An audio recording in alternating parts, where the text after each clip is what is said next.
dipersembahkan oleh Luwak white cocoa sugar dulu. Wah, rendah gula. Nyaman diminum.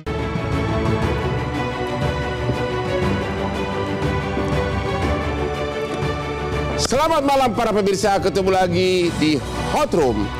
Kasus pencemaran nama baik adalah salah satu kasus terbanyak di masyarakat. Baru-baru ini, Pengadilan Jakarta Utara baru menvonis Rasman Nasution 1 tahun 6 bulan penjara. Bahkan Pengadilan Tinggi membekukan berita acara sumpah sehingga tidak bisa praktek hukum, tidak boleh bersidang di pengadilan. Tapi ada lagi satu yang benar-benar super kuat, yaitu Sylvester. Sylvester sudah ingkrah putusannya sampai kasasi 1,5 tahun kalau nggak salah. Anda bisa bayangkan 3 putusan pengadilan negeri, pengadilan tinggi, Mahkamah Agung, semua judulnya ira-ira demi keadilan berdasarkan ketuhanan yang Maha Esa. Namun sampai sekarang tak kunjung dieksekusi. Siapa di balik ini? Kami mendengar bahwa Bapak Jaksa Agung benar-benar serius mau mengeksekusi beliau. Tapi apakah Pak Jaksa Agung itu ada hambatan politik atau kekuasaan? Inilah Hot Room. Tak juga dieksekusi Sylvester Sakti.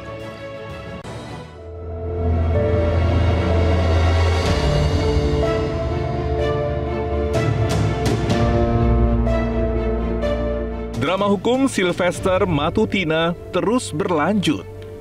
Vonis sudah ketok, namun eksekusi tak kunjung dilakukan. Publik pun bertanya-tanya, ada apa di balik lambannya penegakan hukum ini? Setelah 6 tahun lolos dari eksekusi, pihak Sylvester kini mengambil langkah hukum terbaru. Setelah PK pertamanya gugur karena yang bersangkutan tidak pernah menghadiri persidangan dengan alasan sakit, kini Sylvester berencana mengajukan peninjauan kembali atau PK untuk kali kedua di PN Jakarta Selatan. Publik di media sosial mulai geram. Tagar eksekusi Sylvester menggema, menandakan tekanan publik agar kasus ini tak berhenti di tengah jalan. Apa sebenarnya yang membuat jaksa seakan tak berani mengeksekusi Sylvester? Apakah kejaksaan melakukan praktik tebang pilih dalam melakukan penegakan hukum? Lalu benarkah alasan kadaluarsa membuat Sylvester bisa lolos dari eksekusi pidananya?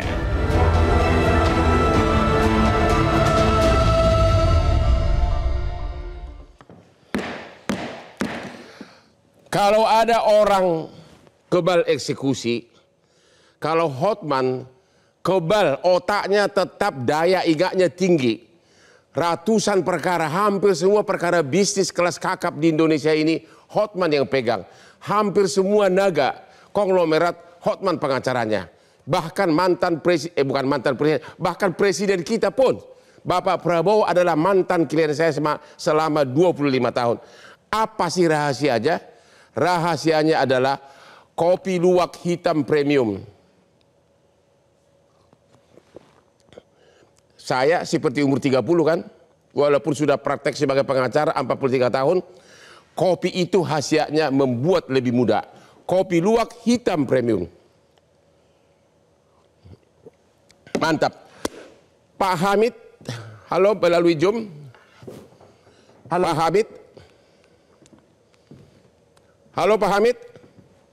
Halo, apa kabar Mas? Pak. Aduh, ternyata Bapak bekas Menteri Hukum kita ini masih muda, masih ganteng ya. Apa kabar Pak? Waduh. Oke. Baik, alhamdulillah. Kami mendengar Bapak ini adalah sahabat dari keluarga Yusuf Kala.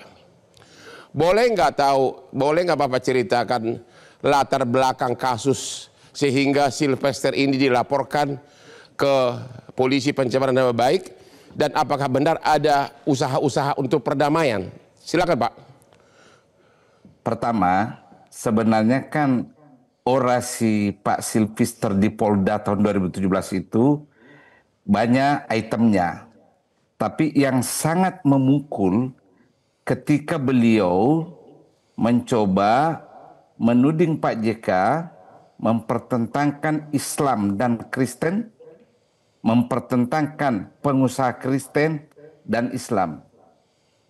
Bagi kami, bukan hanya Pak JK, keluarga dan orang-orang yang mengetahui jejak Pak JK itu sangat tersinggung. Masalahnya, Bung, jejak konkretnya Pak JK justru beliaulah yang selalu menyemen, merekat perbedaan itu yang berpotensi menimbulkan konflik. Ya. Saya kasih contoh. Ketika terjadi konflik Poso Ambon antara Kristen dan Islam, ya, yang menengahi itu dan yang mendamaikan siapa? Kan 3 tahun konflik agama di situ. Ya. Lalu Ambon, Pak JK yang pasang badan semua. Ya. Ya. Itulah sebabnya ketika Pak Silvester berorasi 2017, yang tergugah itu bukan hanya keluarga Pak JK dan temannya, para pendeta yang ada di Poso dan Ambon yang dulu dirujukkan oleh Pak JK itu mengatakan, kok Pak JK diginikan? Padahal Pak JK justru yang menyemen dan merekat konflik itu karena perbedaan agama. Boleh tahu Pak kira-kira, boleh tahu nggak Pak, boleh tahu nggak orasinya itu persisnya apa diucapkan Silvester waktu itu? Ya, Bapak kan bisa lihat kan, ada di YouTube itu, ada di sosial media bahwa Pak JK dituding bermain mempertentangkan Islam Kristen dalam rangka memenangkan pilkada. Lalu begitu. Dia mention bahwa perbedaan pengusaha Kristen dan pengurusan Islam itu sebenarnya yang sangat krusial. Kenapa krusial? Begini, negara kita ini kan sensitif soal isu sara, Bung Hotman ya. Ya. Nah, Pak Silvester mainkan justru isu sara itu memfitnah Pak JK. Ya. Karena itu orang-orang sekitar Pak JK, teman-temannya, terutama keluarga, tidak bisa terima itu. Karena bertolak belakang dengan kenyataan yang ada, bertolak belakang dengan apa yang dilakukan Pak JK. Kita kan semua tahu, yang pasang badan, yang berikhtiar merujukkan, ya, melakukan kohesi sosial di Poso dan Ambon, itu adalah Pak Yusuf Kalla. Dan ingat Bung ya, harga yang dibahas Pak Yusuf Kalla soal ini. Mallnya di Makassar dibom Pak oleh kelompok Islam. Ada yang meninggal karena dianggap berpihak ke Kristen. Lalu showroomnya dibom oleh kelompok yang sama Pak. Ya. Jadi adalah sangat-sangat menyakitkan itu ucapan yang menuding Pak JK bermain mempertentangkan agama dalam rangka memenangkan pemilihan kepala daerah di sebuah provinsi. Itu yang tidak bisa diterima itu. Oke. Apakah benar ada usaha-usaha perdamaian dan apakah akan ada perdamaian kalau Silvester datang minta maaf? Oh, pasti dimaafkan, tapi dalam konteks hubungan sosial. Tidak ada hubungannya berminta maaf dan dimaafkan itu dalam konteks hukum. Itu dua hal berbeda, Bung Hotman. Jadi Bapak sebagai sahabat dari Pak JK tetap proses hukum harus dilaksanakan, begitu? Ya, tetap proses hukum itu jalan. Karena ini kan Bapak tidak mungkin lagi. Bapak sebagai mantan Menteri Hukum yang terkenal dan ganteng, apa yang Anda ketahui kok bisa begitu saktinya Silvester ini sampai melawan mantan Presiden Wapres pun bisa tetap dia kebal, tidak bisa dieksekusi. Apa yang terjadi menurut pengamatan Bapak? Pertama, saya tidak tahu apa yang terjadi di kejaksaan. Minimal yang ada dalam persepsi saya, koordinasi institusional antara Kejaksaan Agung dengan jaksa eksekutor di Jakarta Selatan itu tidak ada. Karena latar belakangnya, kronologinya, tanggal 4 Agustus, Humas Kejaksaan Agung mengumumkan akan segera mengeksekusi. Ya, pada saat yang sama Komisi Kejaksaan juga mengatakan hal itu. Lalu 2 September ya Pak Jaksa Agung sendiri sudah mengatakan kita berusaha secepatnya melakukan. Sekarang ini sudah tanggal 11, sudah tanggal 15 Oktober, Bung. Ya. Jadi memang kita bingung. Apa sesungguhnya yang terjadi dalam tubuh kejaksaan ini? Kalau ada masalahnya, lebih baik diumumkan ke publik. Karena isu ini sudah menjadi domain publik. Bapak sebagai politisi, saya yakin Bapak Jaksa Agung orangnya terkenal berani. Bapak Jaksa Agung terkenal berani. Apakah Bapak melihat Bapak Jaksa Agung ada pengaruh kekuasaan atau politik dari luar kejaksaan? Kalau berlarut-larut begini, interpretasi seperti itu tidak bisa dihilangkan, Pak. Pasti ada interpretasi itu. Karena sudah tidak logis ini segi kronologi waktu. Beda kalau Kejaksaan Negeri sebagai eksekutor mengumumkan kepada publik kendala apa yang dialami sehingga tidak bisa dieksekusi. Ini kan tidak ada penjelasan ke publik. Itu masalahnya di situ. Apakah apa yang Anda dengar dari Pak JK sendiri, apakah Pak JK marah sekarang ini atau tidak terima, tidak bisa dieksekusi, atau biarkan aja apa yang terjadi whatever, sera-sera? Reaksi emosional Pak JK sama sekali tidak ada. Dia hanya mengatakan biarkanlah hukum berjalan. Dia tidak ada reaksi marah, tidak ada reaksi kecewa. Dia hanya mengatakan ini sudah ranah hukum, ya. Kita mengharapkan penegak hukum segera melakukannya. Karena sudah tidak mungkin ada upaya hukum menghentikan. Sebab ini sudah putusan MA, sudah kasasi. Kasasi kan tidak mungkin menunda eksekusi. Apa himbauan Bapak sebagai sahabat keluarga JK ke Pak Jaksa Agung atau ke kekuasaan di Indonesia ini? Sederhana, Pak. Sederhana sekali. Barang yang sudah diputuskan oleh MA ya harus dieksekusi, Pak Hotman. Karena kalau tidak, itu membawa 2 implikasi loh, Pak. Ya, implikasi pertama merusak hubungan MA dengan Kejaksaan Agung.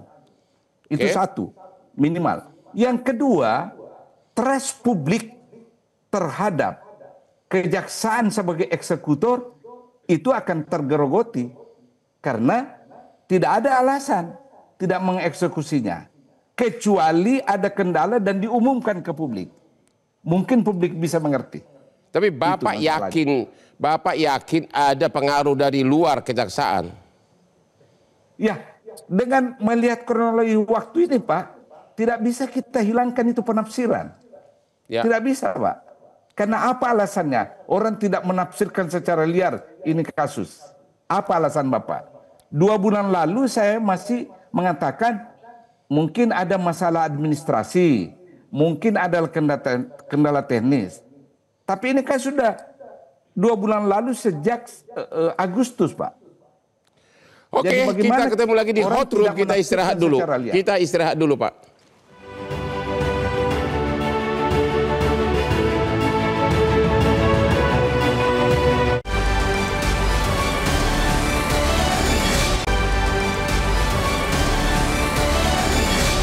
Dipersembahkan oleh Luwak White Chocolate Sugar dulu. Wah, rendah gula. Nyaman diminum. Ketemu lagi di Hot Room, Pak Henry. Pak Henry. Ya. Tadi Saya, Bang. Pak Hamid sahabatnya Pak JK mengatakan bahwa Pak JK tetap ingin agar proses hukum tetap dijalankan. Apa pengamatan sebagai pengamat kebijakan publik, kenapa Sylvester belum dieksekusi? Kalau menurut saya pasti ada, kalau saya bukan pastilah, kemungkinan besar ada memang tangan-tangan yang membuat eksekusi ini sulit dilakukan. Itu kacamata politik ya Bang ya. Ini mungkin bisa juga salah, namanya juga kan pengamatan politik ya. Jadi karena ada tangan-tangan inilah maka agak sulit itu eksekusi dilakukan. Nah, menurut saya begini, sekarang kan zamannya Pak Prabowo. Dan saya yakin Pak Prabowo itu tidak ada lah tebang pilih gitu kan. Semuanya sama. Dan sudah beberapa kali di dalam pidato-pidatonya dia mengisyaratkan sikat gitu kan. Yang salah ya disikat gitu. Nah makanya menurut saya ini menjadi hal yang penting juga bagi kejaksaan untuk melakukan upaya-upaya hukum yang diperlukan gitu Bang. Bagaimana upaya-upaya hukum yang diperlukan itu ya memang sangat tergantung dari ya memang sudah kewajiban hukumnya gitu. Jangan sampai kemudian ini menjadi hal yang akhirnya justru backfire buat Pak Prabowo gitu. Nah maka kalau menurut saya coba dijawab singkat. Harus segera Anda yakin ini bukan lagi hanya murni hukum. Anda yakin ada pengaruh politik sehingga kejaksaan belum eksekusi? Coba, Anda kan pengamat kebijakan politik. Ya, secara politik saya menilainya ada Bang. Yang kemudian memang membuat hal ini sulit dilakukan. Karena kan ya ini mohon maaf kalau ada yang tidak berkenan ya. Karena dengan kedekatan Pak Sylvester mungkin dengan penguasa ya mungkin ada hal-hal yang memang menghambat gitu. Dan ini kan hanya bisa dijawab oleh kejaksaan sendiri Bang. Nggak bisa dijawab oleh kita semua. Terima kasih. Jadi kan, Anda mengatakan sudah terlihat di... Pak Hamid juga tadi mengatakan mungkin ada pengaruh. Bapak juga mengatakan, sekarang kita tanya dulu ahli hukum ASMI. Katanya Sylvester akan mengajukan PK yang kedua kali. Setelah PK yang pertama gugur. Apa dari segi hukum pidana itu boleh? Dan apakah menurut Anda kejaksaan harus nunggu sampai PK diputus? Ya, PK itu kalau kita lihat dalam KUHAP tidak mengatur sebenarnya berapa kali Bang Hotman. Boleh berkali-kali? Ya, tapi itu dibatasi oleh sebenarnya sempat ada perma yang menyatakan PK itu hanya sekali. Walaupun akhirnya putusan MK tahun 2013, putusan MK nomor 34 menyatakan PK tidak boleh hanya sekali untuk perlindungan sepanjang ada novum. Perkara pidana? Perkara pidana. Kalau perdata kan hanya boleh sekali? Hanya sekali. Akhirnya SEMA nomor 4 tahun 2014 pada waktu itu pasca putusan MK memberikan ruang. Ya. Dan dalam praktek sebelum putusan MK itu juga pernah terjadi, yaitu dalam kasus Muhtar Papahan. Ya. Muhtar Papahan juga pada waktu itu mengajukan PK 2 kali. Ya. Terus kalaupun dia PK, kalau kasasi tadi sudah ingkrah, PK itu juga tidak menunda eksekusi Bang Hotman. Ya. Jadi seharusnya lagi-lagi pasal 270 Kitab Undang Hukum Acara Pidana dijalankan oleh jaksa. Jadi sekalipun orang itu menggunakan PK, tidak akhirnya menunda eksekusi. Ini tidak digunakan PK aja, eksekusi nggak dijalankan, gimana itu? Nah, berarti kan ada sesuatu. Sesuatu apa itu? Ada penundaan yang sengaja dibuat. Karena kalau pemohon PK itu serius di awal kemarin, dia akan menghadiri, akan membangun argumen penstrukturan fakta dan alat bukti yang cukup. Berarti kalau nanti dia mengulang lagi bahwa argumen dan pembuktian faktanya sama, sebenarnya hakim bisa menolak. Menurut Anda kenapa di PK pertama Sylvester malah tidak datang? Katanya sakit atau apa? Kok apa itu menunjuk dia tidak serius atau sudah terlalu yakin bakal kebal?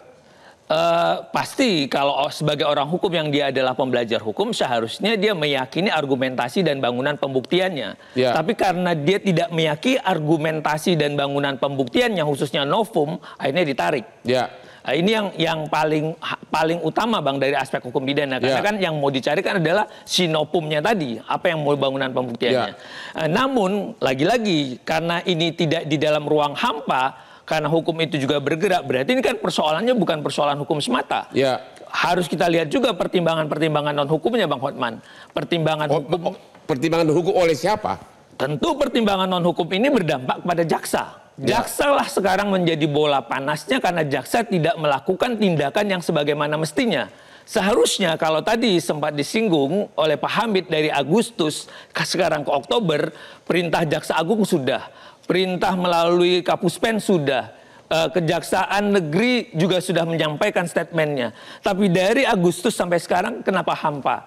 Berarti ada sesuatu di yang luar tidak, kejaksaan. Iya, jadi jaksa tidak serius untuk menanggapi ini. Tidak serius atau terlalu kuat pengaruh dari luar?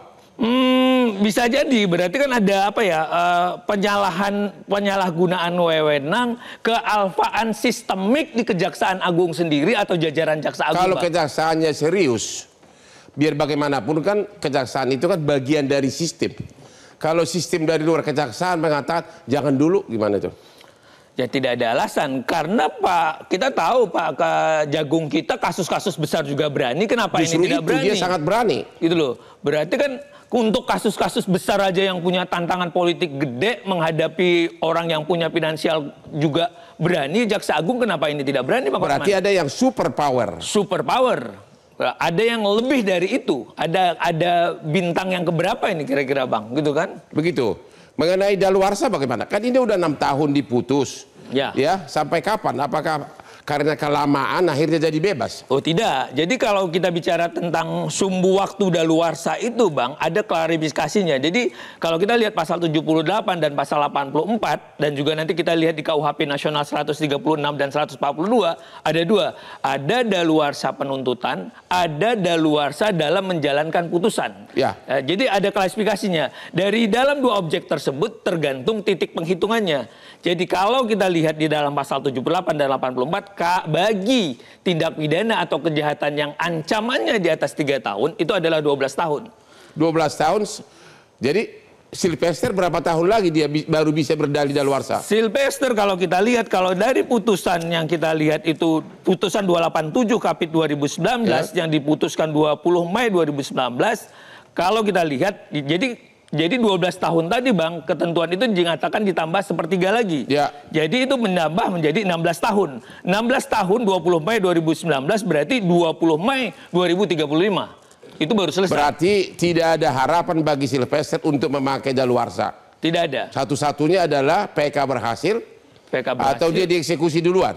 Semestinya eksekusi duluan. Jadi jaksa dengan perintah yang tadi mau PK kedua, eksekusi dulu Bang. Ini yang harus dilakukan. Apakah ini kasus pertama yang Anda lihat 6 tahun tidak dieksekusi? Anda kan ahli hukum pidana. Beberapa tahun yang lalu kalau saya tidak salah di tahun 2001 atau 2002 awalan begitu ada namanya kasus Sugiarto, kasus tokoh politik juga pada waktu itu. Tapi delaynya tidak begini lama Bang. Ya. Gitu loh. Jadi juga langsung dieksekusi. Tapi ini yang untuk katakanlah di atas 6 tahun, ini yang pertama. Dan ini betapa rentannya Jaksa Agung kita lihat dalam laporan-laporannya itu eksekusi selalu dilakukan tapi terhadap ini selalu stagnan Bang, gitu loh. Jadi ini menguji, bukan lagi menguji intelektualnya jaksa, tapi ini menguji daripada integritas jaksa, gitu loh. Kalau kecerdasan jaksa kita tidak perlu ragukan, tapi integritas jaksa dalam kasus ini sangat kita ragukan. Kenapa ini tidak berani? Jaksa atau ada tekanan di luar jaksa? Ya, yang bisa membongkar ini adalah prosesnya dalam jaksa, Bang. Instrumen ini mereka harus membongkar proses keadilan ini sendiri daripada menjadi bom waktu sendiri di kejaksaan. Ya. Kalau jaksa tidak mau membongkar proses keadilan atau siapapun yang memang mempengaruhi ini, ya jangan salahkan kalau jaksa jadi bom waktu. Apakah Anda merasa ada kekuatan lebih besar dari kekuatan jaksa yang mempengaruhi dari luar? Oh, tentu. Kalau jaksa agungnya sudah perintah saja, berarti apakah itu retorika? Seharusnya kalau udah perintah jaksa agung, kalau kita lihat tadi, saya mempunyai juga catatan yang kalau tadi disampaikan, jaksa agung itu ngomong di 2 September 2002 yang lalu, perintahkan. Tapi sampai sekarang juga enggak. Jadi sebenarnya Bapak Jaksa Agung sudah berusaha tegas, tapi hasilnya belum ada, itu aja? Tidak dapat dioperasionalkan. Kenapa? Oke, kita istirahat lagi sampai ketemu di Hot Room.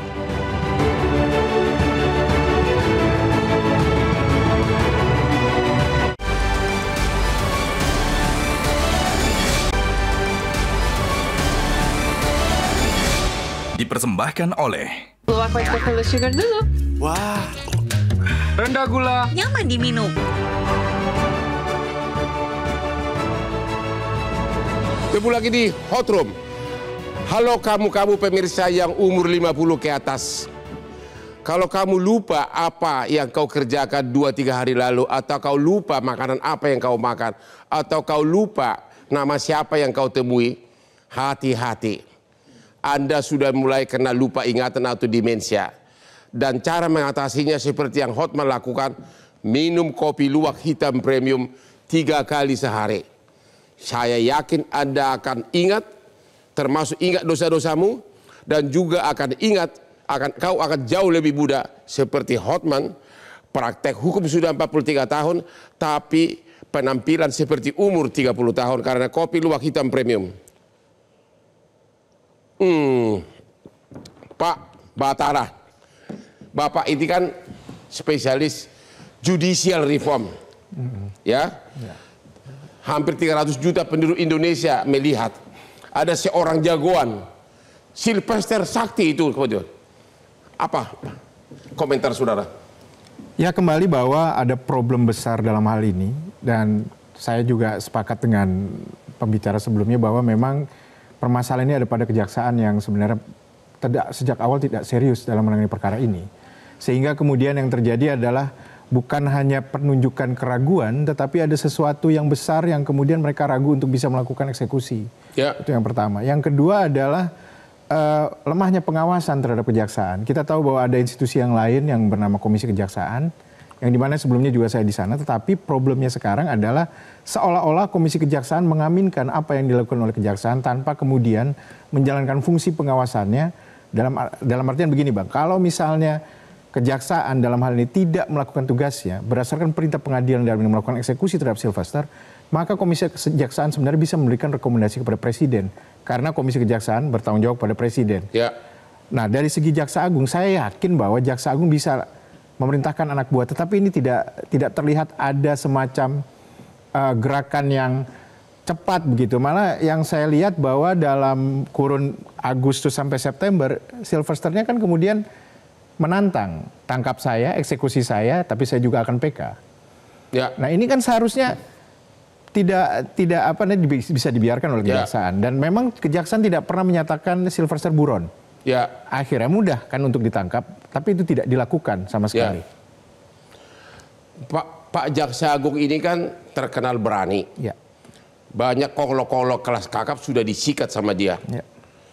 Kalau melihat itu, kalau hanya seorang Sylvester, nggak mungkin Jaksa Agung itu takut. Pasti ada kemungkinan besar intervensi dari luar, apakah legislatif atau eksekutif. Analisa saudara? Analisa saya memang kemungkinan besar adalah intervensi, tetapi apakah itu dari legislatif atau yang lain, kita belum sampai sekarang belum tahu. Tapi ada kekuatan besar yang kemudian menahan dari tangan kejaksaan untuk melakukan eksekusi. Adalah suatu hal yang muskil ketika melihat orang itu masih muncul di televisi menyampaikan pendapatnya di muka pers, tetapi kejaksaan seolah-olah menghina dirinya dengan menyatakan tolong advokatnya berikan kepada kami, Sylvester datang bawalah kepada kami sebagai sesama aparat penegak hukum. Menurut kita yang sebagai praktisi, itu tidak mungkin dilakukan dalam kasus-kasus yang lain. Bahkan dalam kasus yang besar sekalipun. Bahkan kasus anak mantan presiden seperti Tommy Soeharto, jaksa aja masih mengejar. Ya, bahkan menyatakan buron. Ini tidak dilakukan apa-apa. Bahkan yang terjadi adalah ada setback, kemunduran, ketidakpercayaan diri. Bahkan kemudian argumen-argumen yang sebenarnya dalih untuk kemudian menunda eksekusi. Ya. Dan ini dibaca oleh pihak lawan, ini adalah kesempatan untuk melakukan perlawanan. Ya. Dan kita tahu bahwa perlawanan itu, sebagaimana juga kita tahu bahwa tidak cukup kuat untuk bisa kemudian menghalangi eksekusi. Ya. Pak Hamid masih ada? Ada. Setia. Pak Hamid? Ya. Halo? Halo. Dengan melihat kebalnya Sylvester ini, pernah nggak Bapak dengar apa ucapan dari Pak JK yang langsung dari beliau? Ya, pertama, sekian bulan yang lalu, sebelum ini mencuat, beliau pernah memberitahu saya, Hamid, ingat nggak ada kasus dulu itu sekian tahun yang lalu, kenapa ya nggak dieksekusi? Itu tahun lalu, sebelum ini merebak. Nah, setelah kasus ini muncul ke permukaan, beliau itu konsisten komentarnya mengatakan, kita harapkan ya ini hukum ditegakkan. Kalau salah satu contoh kasus seperti ini hukum tidak ditegakkan, bagaimana rakyat bisa taat hukum? Oke, Kedua, itu komentar bagaimana dari Pak JK. rakyat bisa Ya. Itu ucapan dari Pak JK. Bagaimana rakyat? Iya, ucapan ke saya. Ya. Ya. Kedua, bagaimana mungkin rakyat bisa mempercayai organ negara yang bernama lembaga penegak hukum kalau hal sesimpel ini tidak dijalankan? Karena ini tidak ada lagi alasan sebenarnya. Itu konteksnya.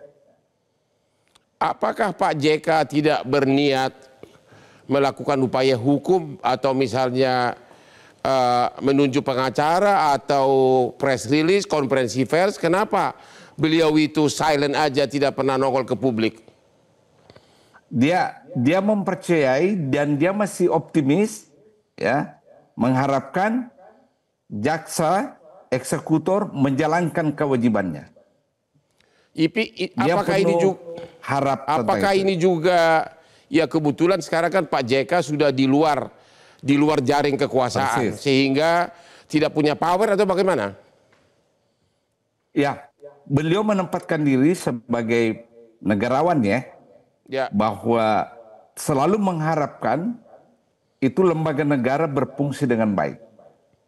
Dia selalu melihat dari perspektif positif dengan catatan bahwa negara juga harus melihat rakyat mengharapkan negara berfungsi. Selalu konteks berpikirnya seperti itu. Beliau masih sehat, umur berapa sekarang Pak JK? 83, masih sangat sehat. Sangat sehat. Wah, kita senang mendengar beliau masih sehat. 2 kali jadi wapres ya. 2 kali wapres. Ya. Tolong kirim salam cepat. Gimana? Iya, ada pertanyaan Bung Hotman belum saya jawab tadi mengenai upaya perdamaian. Ya. Perkenankan saya sekali lagi mengatakan klaim bahwa sudah damai itu tidak ada, Bung Hotman. Tidak pernah ketemu. Tidak pernah ketemu. Ya. Mungkin pernah ketemu tapi tidak ada pembicaraan mengenai perdamaian. Tidak ada. Dan Pak JK tidak akan mau. Ya. Pak JK tidak akan mau secara hukum berdamai. Oh pasti, dia selalu menyerahkan hukum kan. Tetapi kalau ditanya tentang seseorang yang minta maaf, selalu beliau mengatakan kita berkewajiban memaafkan orang. Tapi hukum tetap harus dijalankan. Itu. Jadi begitu, tidak pernah ada itu Bung Hotman ya. Tidak pernah. Itu tidak klaim. Pak Hendri gimana? Pak Hendri? Ya. Pak Hendri gimana? Masih gimana, ada Bang? Komentar dari Bapak? Kalau saya sih, saya tadi dengerin Bang Hamid kan memang sudah jelas. Dan tadi pembicara-pembicara yang sudah ada juga sudah jelas. Dan saya yakin juga Bang Hotman sudah paham bahwa ada kekuatan memang yang mencoba memperlama lah penegakan hukum ini. Kalau saya menilainya, kalau dari sisi politik aja, ini kan terlihat secara gamblang karena memang Bang Sylvester kan dekat dengan kekuasaan sebelumnya. Dan apakah dia dekat dengan kekuasaan hari ini? Ya dekat juga. Kan ada anaknya Pak Jokowi, dia kan tadinya relawan Jokowi. Kan? Jadi menurut saya, kalau kita berputar-putar saja, ya nanti artinya kan buying time juga. Apakah kemudian kejaksaan menunggu izin dari Pak Prabowo untuk melakukan tindakan? Nah itu jadi lucu juga kalau sampai kemudian memang kejaksaan menunggu hal itu. Kalau saya simpel saja Bang. Kalau memang ini kasusnya memang harus dieksekusi, maka eksekusilah. Itu kalau memang begini, masih ditahan karena ada pertanyaannya PK, begini, ya sudah. Kalau terlalu besar pengaruh politik dari luar, emang kejaksaan bisa apa? Kalau terlalu besar, apa komentar Anda? Ya, saya malah bingung kalau kemudian ada kekuatan lain yang lebih besar dari kejaksaan dalam kasus ini. Gitu kan, kekuatan lainnya cuma atasnya kejaksaan, yaitu presiden. Masa kemudian Pak Prabowo ingin sekali diseret-seret dalam case ini kan saya yakin sih enggak gitu. Maka menurut saya ini sih sekedar dramaturgi aja untuk memperlama permainan. Apakah kemudian ada hal-hal yang memang masih dipegang kartu trufnya oleh Sylvester, kan kita nggak tahu juga tuh. Kan tapi kan pertanyaannya begitu, kenapa dia begitu sakti? Apa dia pegang kartu truf? Apakah dia ada hal-hal yang gara-gara dia pegang itu maka kemudian eksekusi tidak bisa dilakukan? Kan nggak tahu juga saya kan. Kalau kita lihat hal-hal yang lain kan normal-normal aja kejaksaan, bahkan gagah berani seperti tadi yang disampaikan oleh Bang Hamid ya. Nah, tugas Bang Hotman Paris lah dalam hot room ini untuk menguak apakah ada kartu truf yang dipegang oleh Sylvester. Oke, kita istirahat lagi untuk segmen terakhir berikutnya. Ketemu lagi di Hot Room.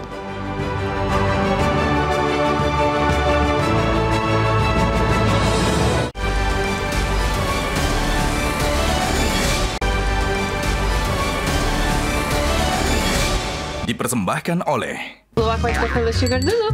Wah, rendah gula. Nyaman diminum. Ketemu lagi di Hot Room. Sylvester si Raja Sakti. Kasus terlama dalam sejak kemerdekaan, sudah putusan final tapi tidak dieksekusi. Pak Hamid, mantan Menteri Hukum, sahabatnya JK. Halo Pak Hamid. Halo. Ya, boleh tahu Pak Hamid, kartu truf apa yang dimiliki oleh Sylvester? Atau itu apakah murni balas budi politik? Sekali lagi, tafsir seperti itu sangat sah dengan kasus ini. Ya. Karena tidak logis ada orang yang diputus 6 tahun itu tidak dieksekusi sekarang.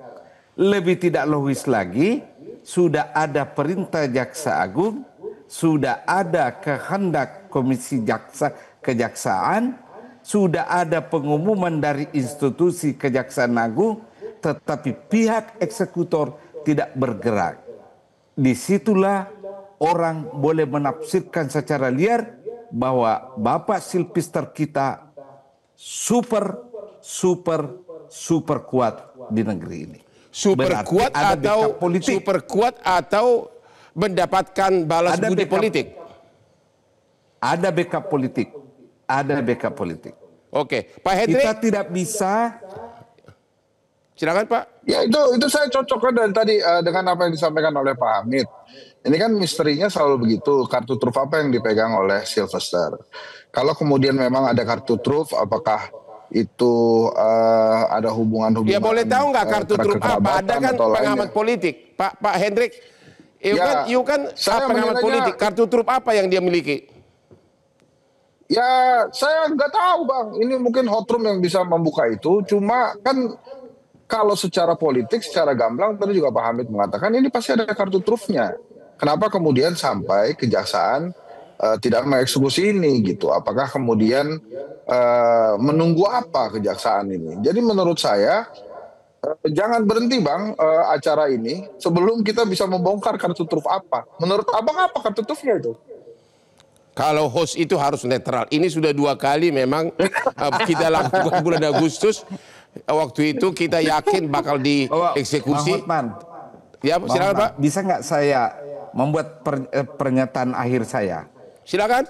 Kalau kita melihat rangkaian cerita atau drama keadilan ini, yang menarik adalah ada masa di mana Pak Sylvester atau pendukungnya menyatakan kadaluarsa. Di saat yang sama mengajukan permohonan PK. Kan kebalik-balik ini logika, Bung. Satu sisi dia mengatakan kadaluarsa, sisi lain dia mengajukan PK. Berarti ya logikanya kebalik-balik. Itu statement saya terakhir. Itu terakhir. Oke, terima kasih kepada Pak Hamid, mantan Menteri Hukum, sahabat dari Pak JK. Oke, sekarang Pak Batara, kartu truf apa yang dimiliki oleh Sylvester atau apakah dia mendapatkan balas budi politik? Untuk sampai ke sana, terus terang kita cuma bisa meraba-raba. Apa kira-kira kartu truf yang dipegang oleh Sylvester sehingga kemudian dia mampu menahan semuanya. Tetapi yang jelas dalam kasus ini merupakan presiden buruk ketika ada seorang warga negara yang seharusnya diwakili oleh jaksa, karena secara filosofis adalah jaksa adalah mewakili korban, dan kebetulan korbannya adalah seorang negarawan, itu tidak dilakukan. Ya. Dan saya tidak bisa bayangkan kalau warga negara itu adalah orang biasa yang dia tidak memiliki kekuatan, maka kemudian hukum akan tajam ke bawah.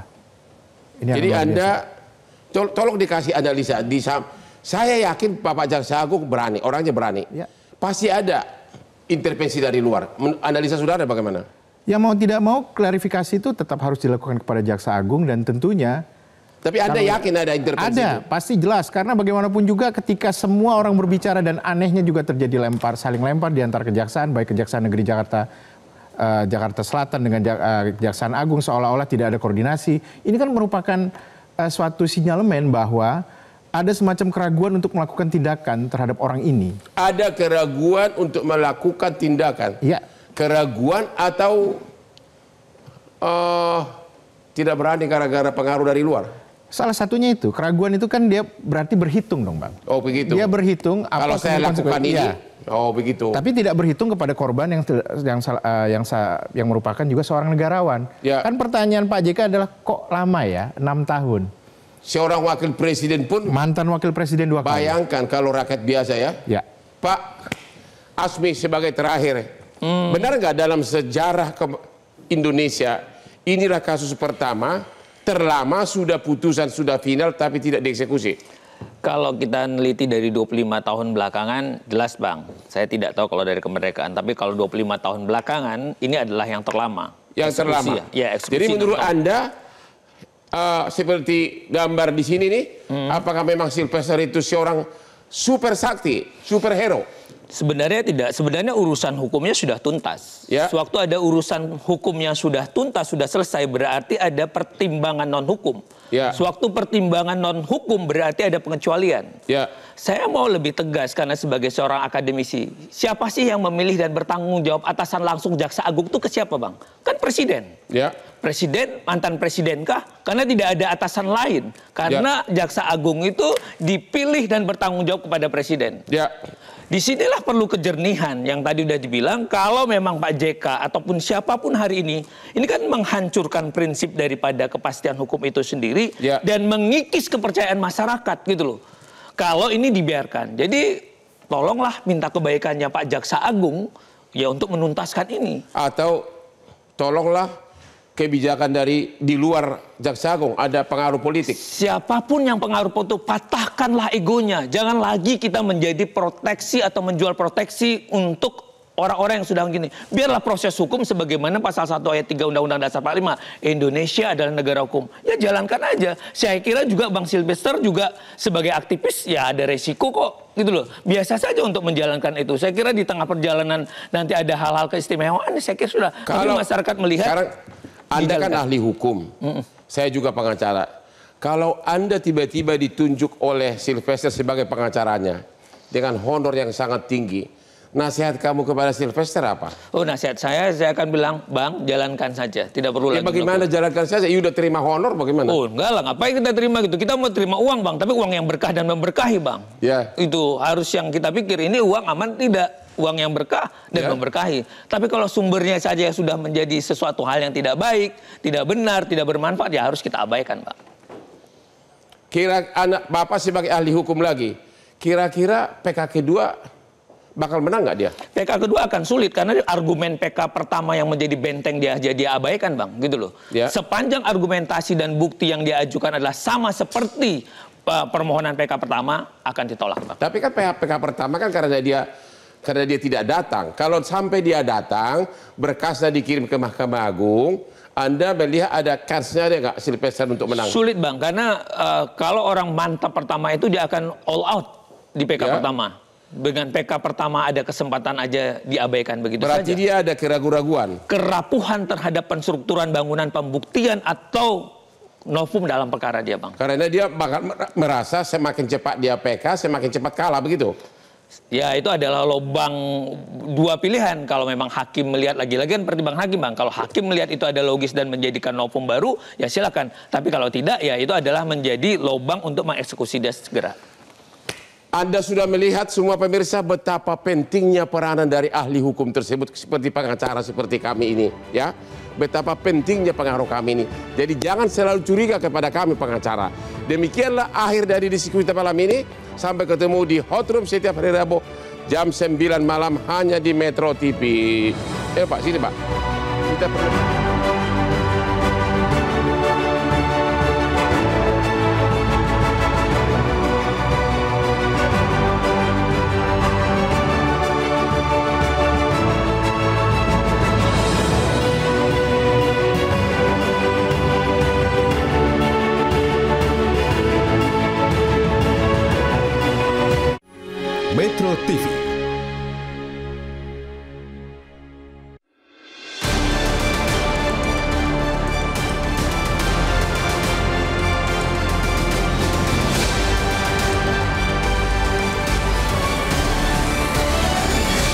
Jelajahi cara baru mendapatkan informasi. Download Metro TV Extend sekarang.